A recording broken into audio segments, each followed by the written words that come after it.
ಆರೋಗ್ಯ ನೆಮ್ಮದಿ ಸುಖ ಶಾಂತಿ ಕೊಡ್ಲಿ ಅಂತ ಹೇಳ್ತಾ ಕೇಳಿ ಸಿನಿಮಾ ಜೊತೆಲಿ ಇನ್ನೂ ಅನೇಕ ಸಿನಿಮಾಗಳು ಬರ್ತಾ ಇದೆ.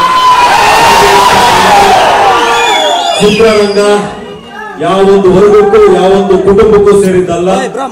ಯಾರ್ಯಾರು ಶ್ರಮ ಹಾಕಿ ನಮ್ಮ ಬ್ರದರ್ ರೀತಿ ನಿಂತ್ಕೊಂಡು ಶ್ರಮ ಪಡ್ತಾರೆ ಖಂಡಿತವಾಗ್ಲೂ ಕಲಾ ಸಂಸ್ಕೃತಿ ಸದಾಕಾಲ ಶ್ರಮ ವಹಿಸುವಂತವರ ಮನೇಲಿ ಇರ್ತಾಳೆ ಅಂತ ಹೇಳ್ತಾ ಮುಂದಿನ ದಿವಸಗಳಲ್ಲಿ ಧ್ರುವ ಸರ್ಜಾ ಅವರ ನೇತೃತ್ವದಲ್ಲಿ ಅವರ ನಾಯಕತ್ವದಲ್ಲಿ ಖಂಡಿತವಾಗ್ಲೂ ಈ ವೇದಿಕೆ ಮುಖಾಂತರ ನಮ್ಮ ಬ್ಯಾನರ್ ನಡಿಯಲ್ಲಿ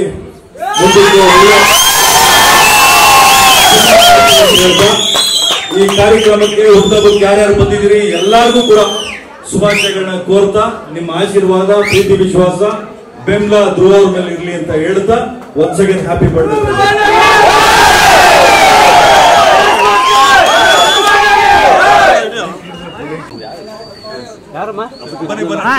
ಕ್ಯಾಮ್ರಾ ಗಡ್ಡ ಬರಬೇಡಿ ಅಣ್ಣ.